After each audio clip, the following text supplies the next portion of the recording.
आज general organic chemistry में हम कार्बन एटम को पढ़ने वाले हैं। तो कुछ कार्बन की बेसिक इन्फॉर्मेशन हम लोग पढ़ लेते हैं आज, है ना। तो कार्बन, अब कार्बन में क्या क्या पढ़ेंगे हम लोग, देखो बेसिकली हम उसका सिंबल देखेंगे, नॉर्मल वे में आप जानते भी हो।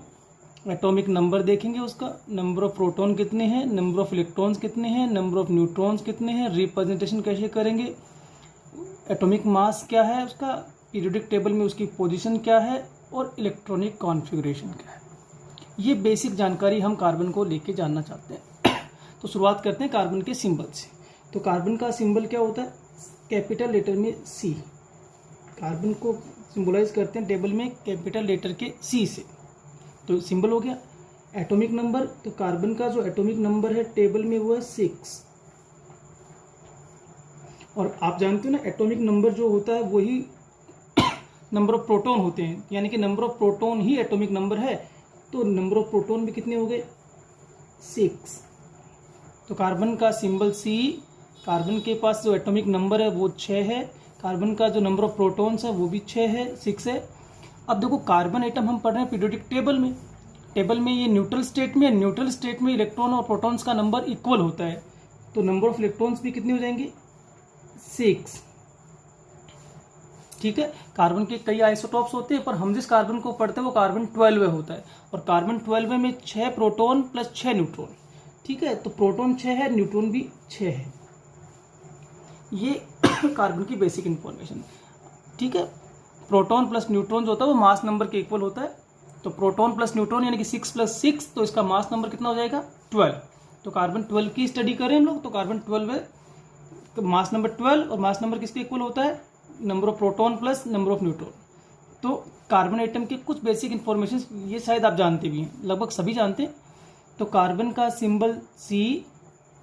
कार्बन का पीरियोडिक टेबल में एटॉमिक नंबर 6। कार्बन के पास नंबर ऑफ प्रोटॉन्स कितने हैं, 6। Number of electron 6। Number of neutron 6। Representation देखना अपने को।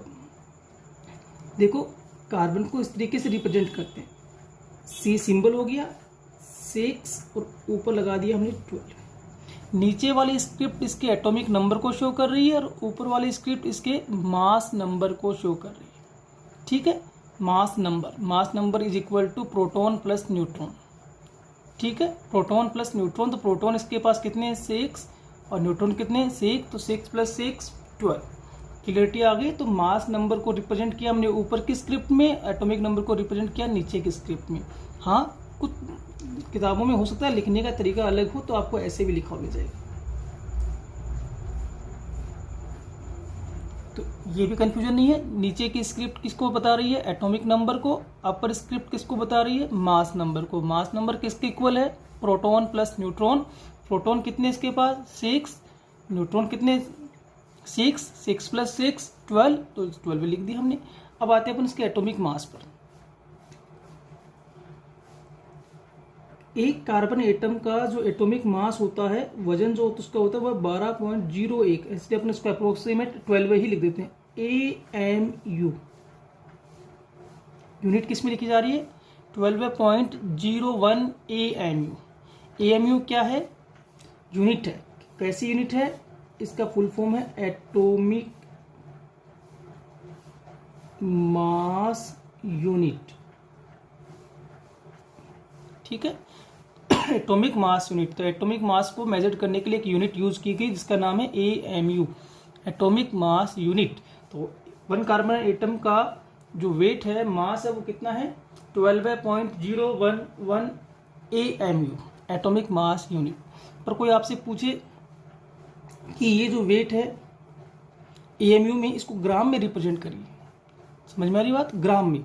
यानी कि 12.01 AMU जो मास यूनिट है, जो मास है एक कार्बन एटम का, इसको ग्राम में कैसे लिखेंगे, तो इसके मास को ग्राम में भी देख लेते। देखिए, तो इसका मास ग्राम में अगर लिखना हो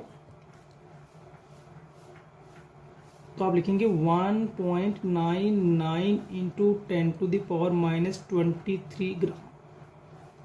ये दोनों ही मास है कार्बन एटम का, वन कार्बन एटम का। ऊपर जो मास है वो यूनिट AMU में लिखी गई है, नीचे का जो मास है वो ग्राम में है ना। यूनिट तो जानते हो ना, जैसे ग्राम, किलोग्राम, तो यूनिट के अकॉर्डिंग मास तो बदलेगा। मास की क्वांटिटी नहीं बदलेगी, पर वो यूनिट के अकॉर्डिंग उसकी वैल्यूज तो बदल जाएगी ना।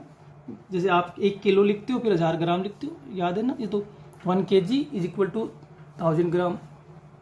तो यही बात यहाँ हो गई 12.01 AMU या फिर 1.99 इंटू 10⁻⁻23 ग्राम, ये कार्बन का एटॉमिक मास हो गया। हाँ, एक बात मैं आपको थोड़ा सा बता देता हूँ, देखो अगर कोई आपसे पूछ ले तो याद रखना 1 AMU जो यूनिट है वो इक्वल होती है 1.66 इंटू 10⁻⁻24 ग्राम।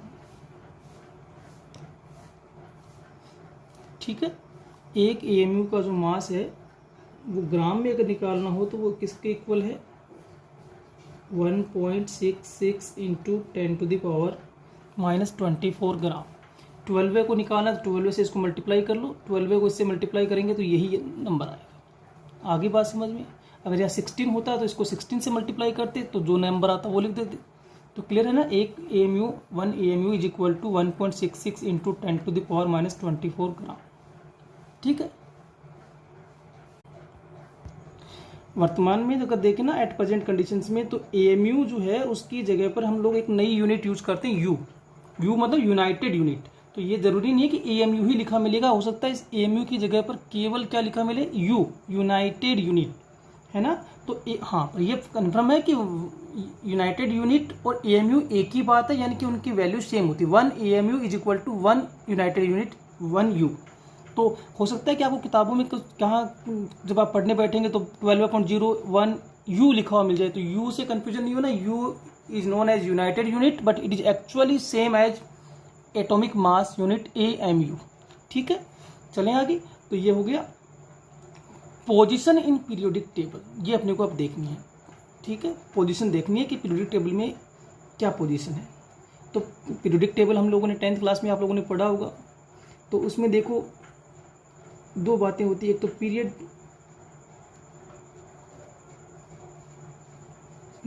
और एक होता है ग्रुप, है ना। जो इस तरीके के हॉरिजॉन्टल लाइंस होती हैं वो तो होती है पीरियड्स, और जो इस तरीके की वर्टिकल लाइंस होती है वो क्या होते हैं ग्रुप। ठीक है, तो अब अपन देखते हैं कि इसका पीरियड में क्या पोजीशन है। और तो ये सेकंड पीरियड का मेंबर है। कार्बन कौन से पीरियड में आता है? सेकंड पीरियड में आता है। ग्रुप की जहाँ तक बात है तो ग्रुप में 14th ग्रुप में आता है। अगर मैं इसकी फैमिली लिखूं, ग्रुप फैमिली लिखूं, तो कार्बन के जस्ट नीचे आएगा सिलिकॉन, जर्मेनियम, टिन और लेड। ये इसके ग्रुप के मेंबर है, कार्बन, सिलिकॉन, जर्मेनियम, टिन और लेड। पर देखिए सबसे ऊपर ग्रुप में कौन है? कार्बन है, इसलिए इस पूरी फैमिली को कार्बन फैमिली के नाम से भी जानते हैं। क्लियर होगी बात? तो हम लोग फिर से एक बार देख लेते हैं कि कार्बन का सिंबल हो गया C। कार्बन का टेबल में एटॉमिक नंबर कितना है? 6। कार्बन कितने प्रोटॉन कंटेन करता है? 6। कार्बन न्यूट्रल फॉर्म में इलेक्ट्रॉन्स भी 6 ही कंटेन करता है, उसके पास न्यूट्रॉन भी 6 है। क्योंकि उसके पास 6 प्रोटॉन है और 6 न्यूट्रॉन है, तो उन दोनों को जोड़ लगा दें अपन, तो ये हो गया 12 है। तो इसका मास नंबर होगा 12 है। रिप्रेजेंट करने के लिए हमने क्या कहा? सिंबल लिखिए, सिंबल के नीचे स्क्रिप्ट में नंबर डालना है, वो एटॉमिक नंबर होगा, वो अपर स्क्रिप्ट में जो नंबर होगा वो मास नंबर होगा। तो हमने नीचे तो 6 लिखा ना, क्योंकि इसका एटॉमिक नंबर 6 है, और ऊपर जो लिखा है वो क्या है? 12। यहाँ से एक बेनिफिट और भी होगा, ये 6 एटॉमिक नंबर भी है, तो ये 6 एटॉमिक नंबर प्रोटॉन नंबर को भी रिप्रेजेंट करेगा। याद रखना, atomic number is also equal to proton number. तो हम इसको देखकर ये भी बता पाएंगे आराम से कि इसके पास 6 प्रोटॉन है। और जब आप ये बता पाएंगे कि 6 प्रोटॉन है तो बड़ा आराम से आप ऊपर वाले स्क्रिप्ट पे जाएंगे कि mass number equal to proton plus neutron. तो मास नंबर 12 है, वो इक्वल है किसके? Proton plus neutron. तो अगर आप ये मान ले कि इस तरीके से मैं लिख देता हूँ यहाँ की mass number equal to proton plus neutron. अब मास नंबर 12 है, प्रोटॉन आप यहाँ देख के बता रहे हो 6 है, तो न्यूट्रॉन का नंबर इजीली आइडेंटिफाइड हो जाएगा। तो ये स्क्रिप्ट के बेनिफिट होते हैं। ठीक है, तो ये कार्बन की बात चल रही है। पोजिशंस की जहाँ तक बात है तो पीरियड वाइज अगर देखें तो ये सेकेंड पीरियड का मेंबर है। ग्रुप वाइज अगर देखें तो ये 14th ग्रुप का मेंबर है। 14th ग्रुप में और कौन कौन आते हैं? सिलिकॉन, जर्मेनियम, टिन और लेड। अब जो इसका सबसे हेड फैमिली मेंबर जो है वो है कार्बन, इसलिए इसको कार्बन फैमिली के नाम से भी जानते हैं। क्लियर? आगे हम इसका इलेक्ट्रॉनिक कॉन्फ़िगरेशन देखते हैं। ठीक है, इलेक्ट्रॉनिक कॉन्फ़िगरेशन देखिए, कार्बन के पास 6 इलेक्ट्रॉन है, तो ये 1s 2s 2p electrons fill करते हैं। देखिए SPDF, ये 10th क्लास में थोड़ा बहुत ज़रूर पढ़ा आप लोगों ने SPDF। अब SPDF के लिए देखो क्वांटम नंबर्स वगैरह अपन पढ़ेंगे तब थोड़ा डिस्कशन होगा, फिर भी मैं एक जनरल बेसिक जानकारी आपको दे देता हूँ यहाँ थोड़ा सा कि SPDF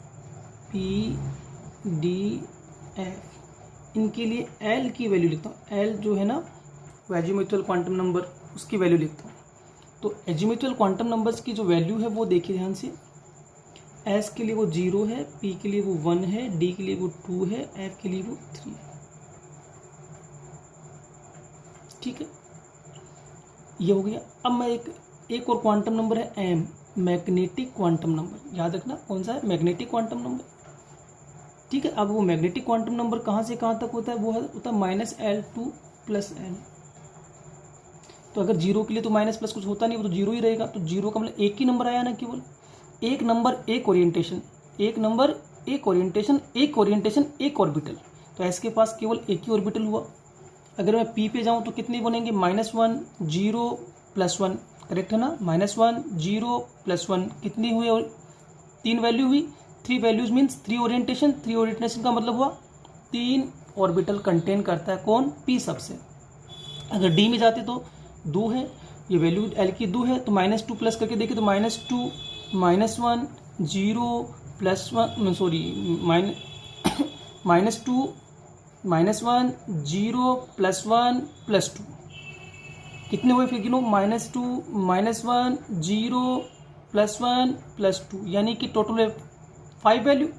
5 value means 5 orientation, 5 orientation मतलब 5 ऑर्बिटल। तो यानी कि सीधी सी बात है, जितनी वैल्यूज लिखी जा रही है M की, each value determine 1 orientation and 1 orientation is equal to 1 orbital. जितने ओरिएंटेशन होंगे उतने ऑर्बिटल जाएंगे। तो देखो D में कितने हुए, 5 ओरिएंटेशन, तो 5 ऑर्बिटल होते हैं D में। F में ये वैल्यू 7 हो जाएगी ना, -3 2 + 3, तो 7 ओरिएंटेशन पॉसिबल है, तो 7 ही ऑर्बिटल कंटेन करता है। ये तो बात होगी नॉर्मल में। अब आते हैं अपन ये क्यों पढ़ा है, क्योंकि आप जानते हो ना एक ऑर्बिटल में 2 इलेक्ट्रॉन हो सकते हैं मैक्सिमम। एक ऑर्बिटल में कितने, 2। S के पास ऑर्बिटल एक ही है तो उसके पास मैक्सिमम कितने इलेक्ट्रॉन होंगे, 2। P के पास 3 ऑर्बिटल है तो उसके पास मैक्सिमम कितने इलेक्ट्रॉन हो सकते हैं, 6। D के पास 5 ऑर्बिटल होंगे तो उसके पास मैक्सिमम नंबर ऑफ इलेक्ट्रॉन्स 10 हो सकते हैं ना। तो 1s में 2 भर दिया हमने, 6 में से 2 गए, फिर 2s में भी है तो ऐसे ना, फिर 2 भर दिए, 2 + 2 4 हो गए ना। अब बचे कितने, 2 बचे, 2 वो आगे P में, तो P इनकम्प्लीट अभी यहाँ पे। ठीक है, P इनकम्प्लीट है ना। अगर मैं इसको दूसरे वे में एक्सप्लेन करूं, देखो कि 1s में कितने ऑर्बिटल, अभी आपने कहा 1, तो 1s के लिए मैंने 1 ऑर्बिटल।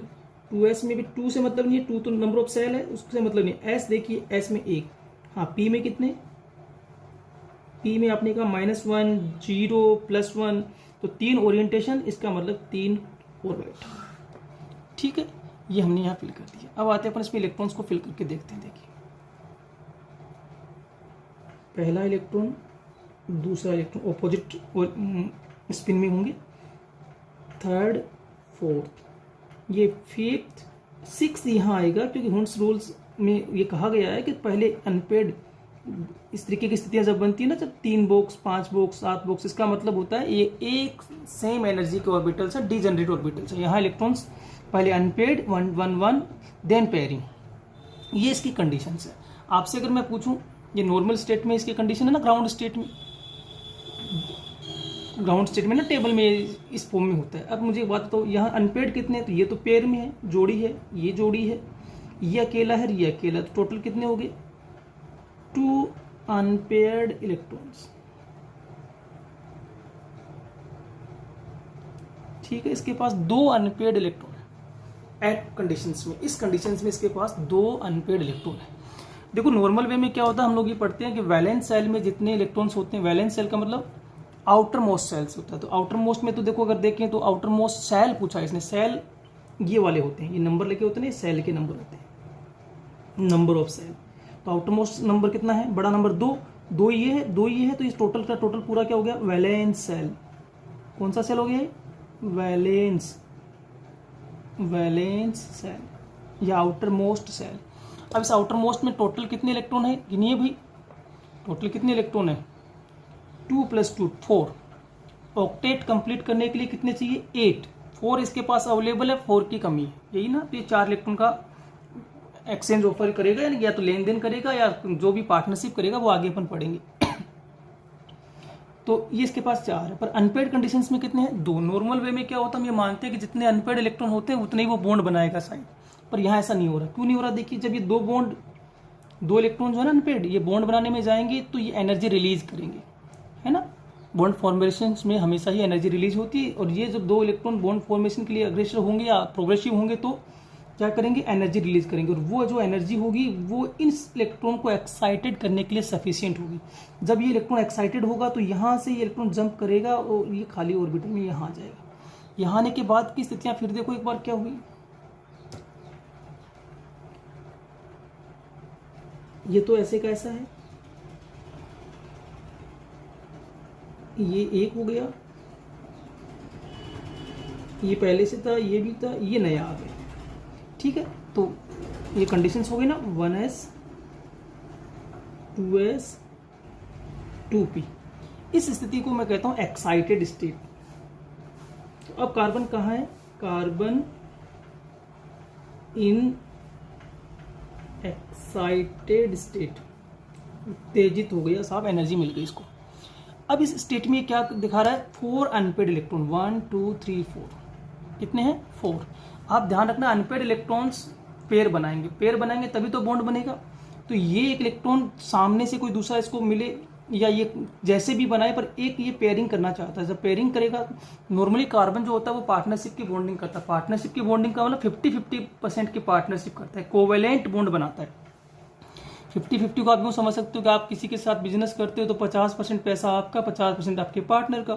तो यही बात ये यहाँ कर रहा है कि 1 bond is form by 2 electrons. एक बॉन्ड हमेशा 2 इलेक्ट्रॉन से बनता है, याद रखना, एक बॉन्ड हमेशा 2 इलेक्ट्रॉन से बनता है। एक तो इसके पास है, तो ये क्या करता है, एक तो इसके पास है, एक सामने वाले से ले लेता है ना, पार्टनरशिप कर लेता है। तो 1 + 1 से कितने हो जाएंगे? 2। पर पार्टनरशिप में क्या होता है कि दोनों का कॉपीराइट होता है ना, इसका भी है और सामने वाले का भी है। तो ये 2 इलेक्ट्रॉन इधर भी काम आएंगे, उधर भी काम आएंगे, क्लियर। तो ये पार्टनरशिप कर सकता है, ये करेगा और ये करेगा। टोटल यहाँ फिलहाल कितने अनपेड इलेक्ट्रॉन है वो देखिए ध्यान से। तो यहाँ इस स्थिति में आपके पास दिखाई दे रहे होंगे आपको 4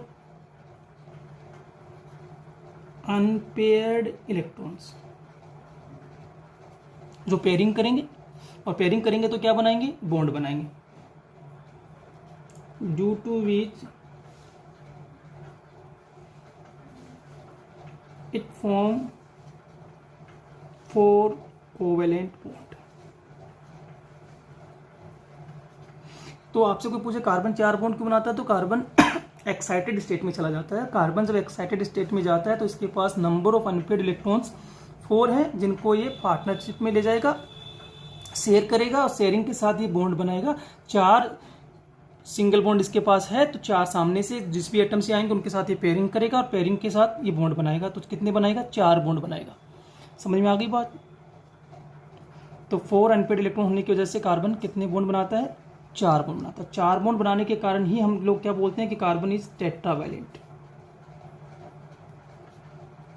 टेट्रा मतलब 4। तो कार्बन कितने संयोजी है? टेट्रावैलेंस रखता है, 4 बॉन्ड बनाने की कैपेसिटी रखता है, ठीक है।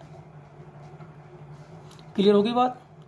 तो ये कार्बन के बारे में हमने देखा है। इलेक्ट्रॉनिक कॉन्फ़िगरेशंस के बिहाफ पे समझ में आ गया ना कि कार्बन कितने बॉन्ड बनाएगा? 4 बॉन्ड बनाएगा। अब ये कार्बन 4 बॉन्ड किस कंडीशंस में बनाएगा, कैसे बनाएगा, वो अपन देखते हैं। देखिए थोड़ा सा, ठीक है।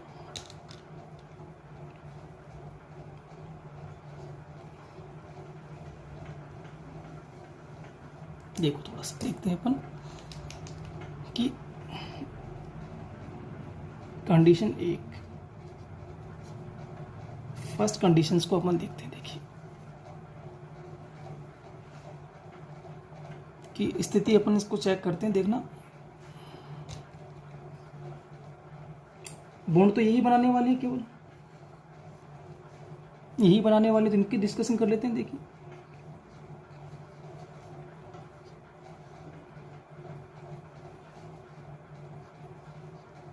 वन वन वन वन, हम ये मान लें कि ये और ये चारों के चारों हाइब्रिड स्टेट में चले गए। हाइब्रिडाइजेशन ओवरलैपिंग होती है ना, ओवरलैपिंग से तय होता है बॉन्ड, सिग्मा बनेगा कि पाई बनेगा, डायरेक्शनल है कि नॉन डायरेक्शनल कैसा है ना, वो सारी स्थिति अपन बाद में डिस्कशन करेंगे। तो हम ये मान लेते हैं कि यहाँ से लेकर यहाँ तक चारों के चारों ये डिफरेंट एनर्जीज के है ना, ये इसकी एनर्जी अलग है, इन तीनों की सेम है पर इसकी अलग है। तो ये पहले क्या करते हैं, हाइब्रिडाइजेशन करके सेम एनर्जी के बनाते हैं, सेम एनर्जी के ऑर्बिटल्स, और सेम एनर्जी के होने की वजह से हमने इनको सबको एक साथ लिख दिया ऐसे, ठीक है। ये क्या हो गया, हाइब्रिडाइजेशन, हाइब्रिडाइजेशन, ठीक है।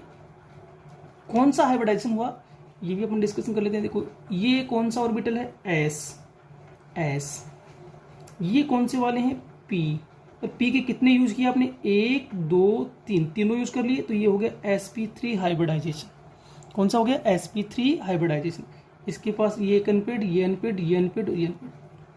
अब इस कंडीशंस में ये क्या करेगा, ये अनोदर एटम के साथ पेयर बनाएगा, ये भी बनाएगा, ये भी बनाएगा, ये भी बनाएगा और ये भी बनाएगा। तो अलग अलग एटम्स के साथ या एक ही एटम्स के साथ कैसे ये पेयर बनाएंगे, ठीक है। अलग अलग एटम्स के साथ ये पेयर बनाएंगे, एक के साथ नहीं बनाएंगे। क्यों, क्योंकि पाई तो ये बनाएगा ही। कभी भी हाइब्रिड स्टेट में यूज होने वाले orbitals unpaired electrons pi bond नहीं बनाते, वो सिग्मा ही बनाते हैं। सिग्मा का मतलब सिंगल बॉन्ड बनाते हैं, ठीक है। तो ये एक चारों ही कैसे बॉन्ड बनेंगे, सिग्मा। तो यहाँ क्या बनेंगे, इस स्थिति में 4 सिंगल बॉन्ड बनेंगे, है ना, 4 सिग्मा, ठीक है। अब देखो इसको मैं दिखाता हूं कैसे, इस तरीके से बनेंगे 4 सिग्मा।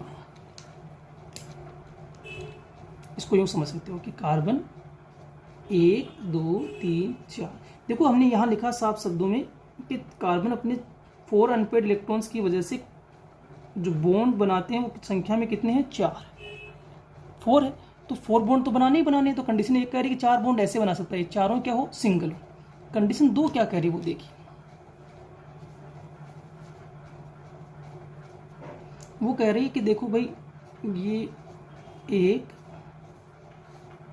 और ये 3, पर कंडीशन 2 कह रही है कि नहीं भाई ऐसा नहीं हो रहा, ये और ये यहाँ तक, यानी कि ये वाला जो ऑर्बिटल है, ये वाला जो है, ये हाइब्रिडाइजेशन में नहीं जा रहा, यूज नहीं हो रहा, ठीक है। हाइब्रिडाइजेशन स्टेट में यूज नहीं हो रहा। तो यूज कितने हो रहे हैं, एस हो रहा है, पी हो रहे हैं, फिर पी में कितने हो रहे हैं, 1 और 2, तो sp2 हाइब्रिडाइजेशन। अब कितने ऑर्बिटल बनेंगे, देखो जितने हाइब्रिड स्टेट में यूज होते हैं उतने ही बनते हैं। तो एक ये यूज हो रहा है, दूसरा ये हो रहा है, तीसरा ये हो रहा है, टोटल हो गए 3,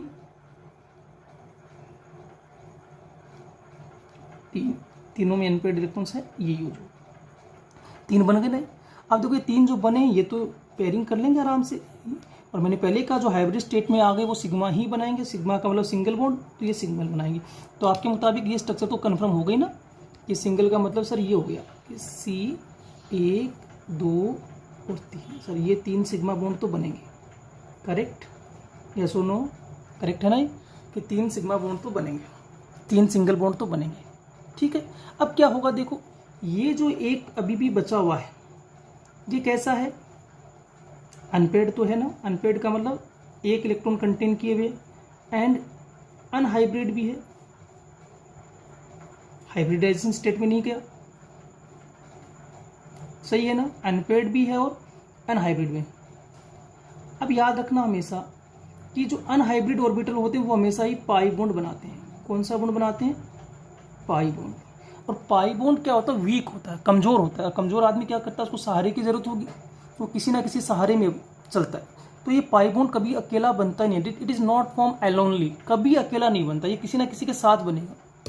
किसके साथ बनेगा, सिंगल बॉन्ड के साथ बनेगा। तो ये एक बॉन्ड बनेगा जरूर, क्योंकि ये अनपेयर्ड है तो ये पेयरिंग तो कर ही सकता है, पर ये सिंगल नहीं बनाएगा, ये इन तीनों में से किसी एक के साथ बनेगा। तो यानी जैसे यहां बन गया इसके साथ, समझ में आ गई बात। तो इस स्थिति में 4 बॉन्ड हुए कि नहीं हुए, 1 2 3 4, पर 4 बने कैसे वो देखिए, मुझे दिख रहे हैं साफ सुथरे, 2 सिंगल 1 2 एंड 1 डबल। या तो मैं ऐसे लिखूँ इसको, इस भाषा में लिखूँ तब तो कि सर 2 सिंगल बॉन्ड बने और 1 डबल, तो 2 सिंगल के 2 बॉन्ड, 1 डबल के 2 बॉन्ड, टोटल हो गए 4 बॉन्ड। या फिर इसको मैं क्या लिख सकता हूँ, ऐसे भी लिख सकता हूँ ना, देखो इसको कि 3 सिग्मा एंड 1 पाई, ये 3 सिग्मा बना ले और 1 पाई बना ले, कन्फर्म है ना।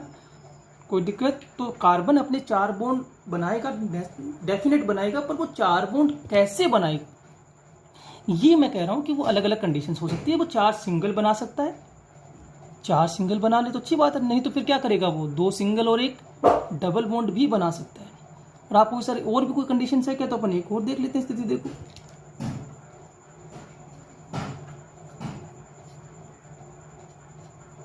कि भाई इस बार ये कर लेते हैं। देखो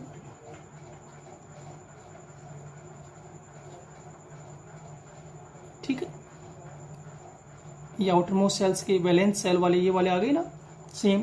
अब देखो कि ये और ये 2 ही पार्टिसिपेट करे हाइब्रिडाइजेशन में, तो कौन सा हाइब्रिडाइजेशन हुआ, एक S और एक P, तो sp हाइब्रिडाइजेशन। मैंने पहले कहा हाइब्रिडाइजेशन में जितने ऑर्बिटल पार्टिसिपेट करते हैं उतने ही नए बनेंगे, 2 पार्टिसिपेट करेंगे तो 2 बनेंगे। ठीक है, अब ये 2 बन गए साहब, ये किसी दूसरे एटम के साथ और ये भी दूसरे एटम के साथ क्या बना लेंगे, सिग्मा बॉन्ड। क्यों? क्योंकि ये तो पेयरिंग कर लेंगे अगले साथ पार्टनरशिप करके, तो ये 2 सिग्मा यूज बनाएंगे। तो इसके साथ आपकी स्थिति क्या बनी, देखो आपकी कंडीशन ये बनी ना कि 2 सिग्मा के बाद सर हो सकता है कि डायग्राम ऐसा हो,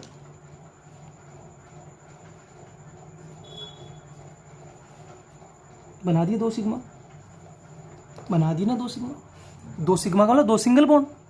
तो ये सिंगल ये सिंगल, यानी कि सीधी सी बात है, जो हाइब्रिडाइजेशन स्टेट में पार्टिसिपेट करेगा, जितने भी ऑर्बिटल पार्टिसिपेट करेंगे उतने सिग्मा उतने सिंगल बॉन्ड बनने ही है। अब देखिए 2 बच गए, 4 थे ना टोटल इसके पास, 2 बना लिए, 2 बच गए। कौन से 2 बच गए, ये वाले 2 बच गए। अब ये दोनों ही कैसे हैं, अनपेयर्ड है ना, दोनों ही अनपेयर्ड है, तो अनपेयर्ड भी है एंड अनहाइब्रिड भी है ना। और अनपेयर्ड और अनहाइब्रिड कंडीशंस में हमने क्या कहा कि सिग्मा नहीं बनाएंगे, क्या बनाएंगे, पाई बॉन्ड बनाएंगे। पाई बॉन्ड कभी अकेला बनता है क्या, नहीं बनता है, बोलो भाई, नहीं बनता है ना। तो वो किसी के सहारे के साथ बनेगा, तो वो हमेशा सिग्मा के साथ बनेगा, सिंगल बॉन्ड के साथ बनेगा। तो हो सकता है ना कि अब ये वाला ऑर्बिटल मान लो पाई बनाए तो इसके साथ बना ले, और ये वाला इसके साथ बना ले। ठीक है, अब इसको इसके 4 बॉन्ड हुए कि नहीं हुए, 4 हो गए, क्या हो गए ना, 2 ये रहे और 2 ये रहे, पर ये 4 बने कैसे, 2 डबल बॉन्ड, करेक्ट है ना। तो कार्बन अपने 4 बॉन्ड पूरा कर सकता है किसकी सहायता से, 2 डबल बॉन्ड बनाकर। पर आपके मन में क्वेश्चन बन रहा होगा कि सर क्या यही हो सकता था या ये भी पॉसिबल है, तो मैं दिखाता हूँ आपको। देखिए कि ये 2 सिंगल बन गए थे, अब कार्बन ने क्या किया, अपने 2 बॉन्ड यूज किए। देखो कहाँ किए, इसके साथ किया और ये भी इसके साथ ही कर लिया। क्या कार्बन के 4 बॉन्ड बन रहे हैं, बन रहे हैं, बिल्कुल बन रहे। पर इस बार स्थिति कैसी है, 1 सिंगल एंड 1 ट्रिपल। क्लियर? अगर मैं सिग्मा पाई के हिसाब से चलूँ तो देखो आप आराम से लिख सकते हो, ये तो सिंगल बॉन्ड शुरू में बनाया था ना अपने इसकी हेल्प से, तो ये तो सिग्मा है ही, ये इसकी हेल्प से बनाया था, ये भी सिग्मा है, ये पाई है, ये पाई है। ठीक है, यहाँ ये सिग्मा है, ये सिग्मा है, बाकी दोनों पाई है। तो इसमें कितने सिग्मा, 2 सिग्मा 2 पाई, इसमें 2 सिग्मा 2 पाई। एक बात मैं सीधे तरीकों में आपसे कह दूं, अगर जनरल वे में कह दूं तो देखो एक सिंगल बॉन्ड है, ये डबल बॉन्ड है और ये ट्रिपल बॉन्ड है। याद रखना सिंगल में सिग्मा ही लिखेंगे हमेशा, डबल में 1 सिग्मा 1 पाई, ट्रिपल में 1 सिग्मा 2 पाई। ये नेसेसरी बात होती है। क्यों आपको सर तीनों पाई क्यों नहीं लिखे, क्योंकि मैंने शुरू में कहा पाई अकेले बनते नहीं है, पाई को तो हेल्प चाहिए किसकी, सिग्मा की। तो पहले सिग्मा बनेगा तभी पाई बनेंगे, बिना सिग्मा के पाई नहीं बन सकता। ये भी एक बात ध्यान में रखने की जरूरत है। ठीक है, तो इस स्थिति को फिर से देखो एक बार फटाफट से। हाँ, तो कार्बन का सिंबल क्या हुआ, C। कार्बन का एटॉमिक नंबर 6, उसमें कितने प्रोटॉन है, 6, इलेक्ट्रॉन 6, न्यूट्रॉन 6 रिप्रेजेंट किया। कार्बन का सिंबल लिखा, नीचे वाली स्क्रिप्ट किसको बता रही है, एटॉमिक नंबर या नंबर ऑफ प्रोटॉन्स को, ऊपर वाली स्क्रिप्ट मास नंबर को। मास नंबर किसके इक्वल होता है, प्रोटॉन प्लस न्यूट्रॉन।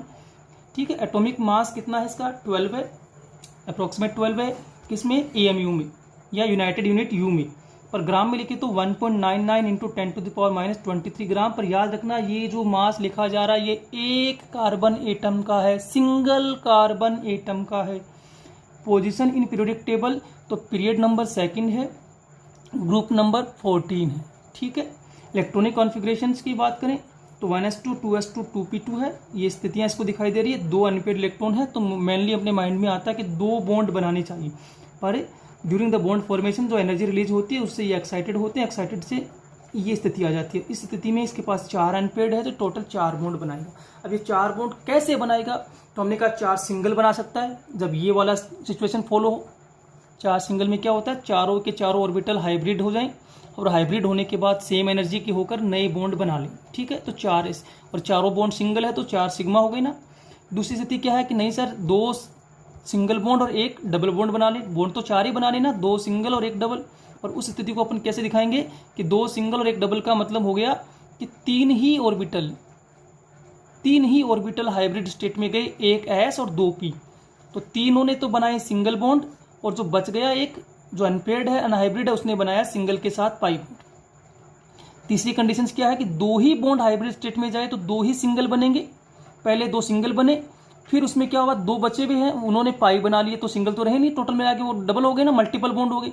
तो कितने बॉन्ड दिखाई दे रहे हैं आपको, 2 डबल बॉन्ड दिखाई दे रहे हैं, 2 डबल बॉन्ड दिख रहे हैं क्या, जिसमें 2 सिग्मा है 2 पाई है। और मैंने कहा कि नहीं अगर दोनों ही ये इलेक्ट्रॉन्स एक ही और पाई बना ले तो 1 सिंगल और 1 ट्रिपल, तो कुल मिला के 4 बॉन्ड बनाने के 4 तरीके हो गए। चारों सिंगल हो, 2 सिंगल 1 डबल हो, या फिर दोनों ही डबल हो, या 1 सिंगल 1 ट्रिपल हो। एक बड़ी इंटरेस्टिंग बात है वो भी देख लेना थोड़ा सा फटाफट, जो मैं इस राउंड में दिखा देता हूँ कि हमारे मन में आता है कि सर कार्बन को 4 बॉन्ड बनाने हैं। ठीक है, तो कार्बन क्या 4 बॉन्ड ऐसे बना सकता है, 3 तो आपने बना के दिखाए, तो 4 ऐसे बना सकते हैं, हो गए दोनों कार्बन के 4 बॉन्ड कंप्लीट। कार्बन को 4 ही तो बॉन्ड बनाने थे, तो इसने अपने 4 बॉन्ड दूसरे कार्बन के साथ बना लिए, तो इसको भी 4 बनाने थे, इसको भी 4 बनाने थे, दोनों का काम हो गया। पर ये स्थिति कभी नहीं बनेगी। क्यों नहीं बनेगी उसको देखना ध्यान से कि बॉन्ड बनाने की जो प्रक्रिया वो डायरेक्शनल होती है। ठीक है, एक दिशा में होती है, पर्टिकुलर डायरेक्शन में होती है। अगर वो डायरेक्शनल नहीं होगी, अगर ओवरलैपिंग डायरेक्शन में नहीं होगी तो बॉन्ड नहीं बनेगा। और डायरेक्शन कितने होते हैं वो देखिए, आप लोगों ने पढ़ रखा है फिजिक्स में, एक्स वाई और जेड। ठीक है, तो एक एटम जब बॉन्ड बनाने जाएगा, जैसे मान लो ये कार्बन एटम है, ये वाला सी, अब ये बॉन्ड बना रहा है दूसरे कार्बन के साथ, तो इस एक्सिस पे बनाएगा 1 सिग्मा, या ठीक है इस पे सॉरी सिग्मा तो इस पे भी बना सकता है, इस पे बना सकता है, वो छोड़ देते हैं, चलो 1 बॉन्ड मान लेते हैं। यहाँ बनाएगा दूसरा बॉन्ड और यहाँ बनाएगा तीसरा बॉन्ड। ठीक है, तो एक्स पे बनाएगा 1 बॉन्ड, ये मान लेते हैं अपन की, सपोज कर लेते हैं कि ये एक्स पे बन गया, फिर वाई पे बना रहा है ये, फिर जेड पे बना रहा है ये, तो ये 3 बॉन्ड तो पॉसिबल होते हुए दिखाई दे रहे हैं, पर ये बॉन्ड पॉसिबल नहीं हो पाएगा क्योंकि अब एक्सिस नहीं है, दिशा नहीं है ना। तो याद रखना कि बॉन्ड फॉर्मेशन एक डायरेक्शनल प्रोसेस है जो एक पर्टिकुलर डायरेक्शन से होगी, एक्सिस से होगी, एक्स से होगी, वाई से होगी, जेड से होगी। तो maximum number of bond between 2 atoms 3 हो सकते हैं, किन्हीं भी 2 एटम के बीच मैक्सिमम नंबर ऑफ बॉन्ड्स 3 हो सकते हैं। याद रखना किन्हीं भी 2 एटम के बीच मैक्सिमम नंबर ऑफ बॉन्ड 3 हो सकते हैं। पर कई बार बच्चे कंफ्यूज होते हैं, तो एक कंफ्यूजन क्या हो सकता है वो भी मैं आपको दिखा देता हूँ, देखो।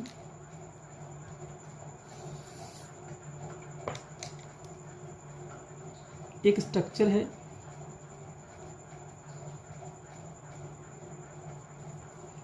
सल्फ्यूरिक एसिड की H2SO4। अगर मैं आपसे पूछूं इसमें सल्फर ने कितने बॉन्ड बना रखे हैं बताओगे इनके, तो आपको सर सल्फर ने बना रखे हैं 1 सिंगल 2 डबल दिखाई दे रहे हैं ना, और 2 सिंगल, और टोटल कितने बॉन्ड हो गए 1 2 3 4 5। 2 डबल में कितने हो गए, डबल का मतलब भी क्या होता है 2 होते हैं, 1 डबल में 2 बॉन्ड, 2 डबल में 4 बॉन्ड, 2 बना रखे हैं सिंगल, तो गिन लो 1 2 3 4 5 6 बॉन्ड दिखाई दे रहे हैं। 6 में अगर सिग्मा पाई के अकॉर्डिंग पूछे तो ये तो सिग्मा है ही, पर डबल में 1 सिग्मा, ये सिग्मा, फिर डबल में 1 सिग्मा, तो टोटल कितने सिग्मा 4 सिग्मा, और ये 2 पाई। याद है क्या, देखो डबल में लिखा हमने, डबल में क्या होता है 1 सिग्मा होता है और 1 पाई होता है। तो ये सिंगल है, ये सिग्मा है, ये सिंगल है, ये सिग्मा है, डबल में 1 सिग्मा 1 पाई, 1 सिग्मा 1 पाई, टोटल 4 सिग्मा 2 पाई, कुल मिला के 6 बॉन्ड हो गए।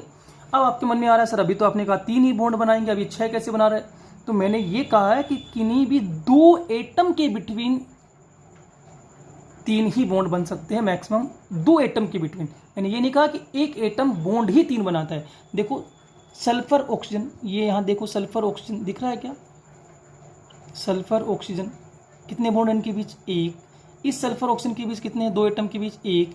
ये एटम और इस एटम के बीच कितने हैं, 2। इस एटम और इस एटम के बीच कितने हैं, 2। तो मैं जो कह रहा हूँ समझ में आ गया कि किन्हीं 2 एटम के बीच मैक्सिमम 3 बॉन्ड बनेंगे। पर ये नहीं कह रहा मैं कि एक एटम के बॉन्ड बनाने की कैपेसिटी 3 ही होती है, नहीं, वो 6 बनाए 8 बनाए कितने भी बनाए। पर देखो 2 एटम कोई भी देख लो, जैसे ये और ये, इसके बीच 1 बॉन्ड है, इस और के इसके बीच 1 बॉन्ड है, इसके और इसके बीच 1 बॉन्ड है, तो किन्हीं 2 एटम के बीच 3 ही बॉन्ड मैक्सिमम बनेंगे। क्लियर हो गया बात। तो कार्बन हो चाहे कोई भी हो, किन्हीं भी 2 एटम के बीच में 3 ही बॉन्ड अधिकतम बन सकते हैं। उसका रीजन है उसका डायरेक्शंस का 3 होना, एक्स वाई और जेड। डायरेक्शनल जो नहीं आएंगे, जो ऑर्बिटल डायरेक्शन से नहीं आएंगे, वो बॉन्ड भी नहीं बनाएंगे। तो ये क्लियर हो गया। तो ये हो गया कार्बन। आगे का डिस्कशन नेक्स्ट में।